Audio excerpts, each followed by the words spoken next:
My moment took place in my home on a summer day in 2007 before I entered 6th grade.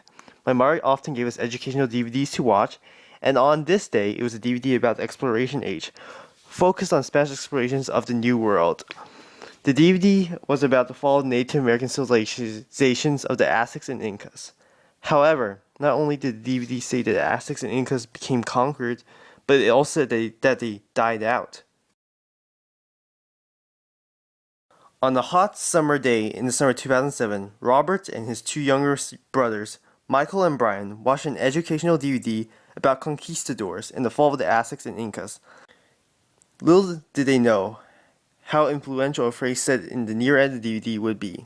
I didn't think much of it during the time. I mean, it was just one of the thousands of educational DVDs they gave us.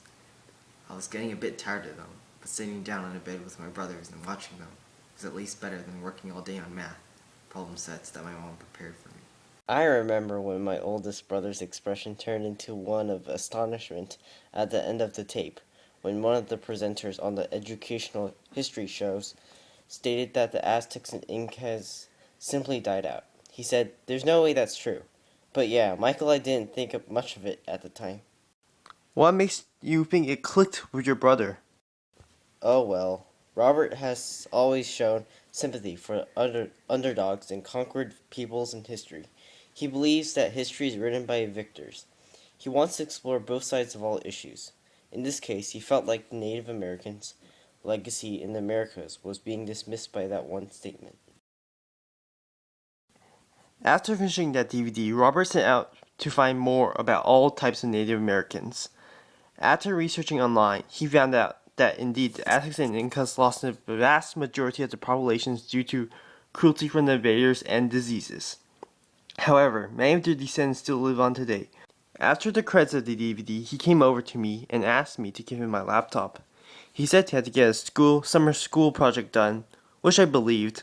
It was a great excuse since even though he wasn't covering Native Americans in history class, it was still a legitimate educational topic. How interested was he in it? He really became obsessed with Native Americans and their culture. He really did. It went past the point where I thought it really wasn't healthy for him anymore. He was never all that open about it, but whenever I peeked at his monitor screen from that day and onwards, he was always reading some article about Native Americans.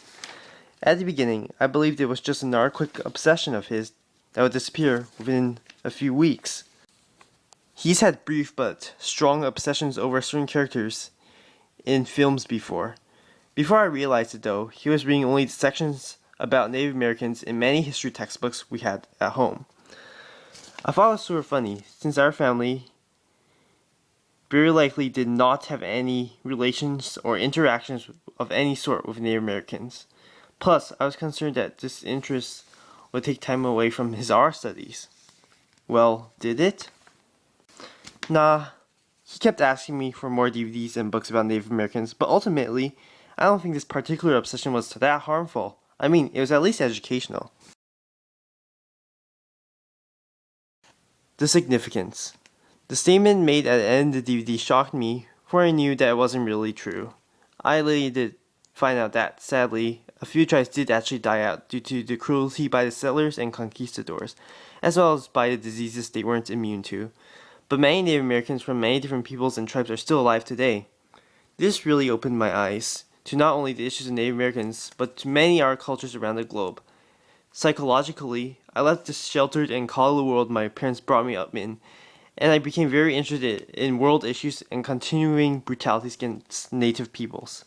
In fact, this moment was responsible for getting me obsessed in cultural geography. In fact, I wanted geography to be in 6th grade, much to the joy of my parents. To this day, I am still interested in the plights of modern-day Native American peoples, such as the Amazon rainforest tribes. I continually donate small amounts of money to Survival International, a non-profit activist organization that seeks to protect contemporary tribal and indigenous peoples from exploitation and abuse by outsiders.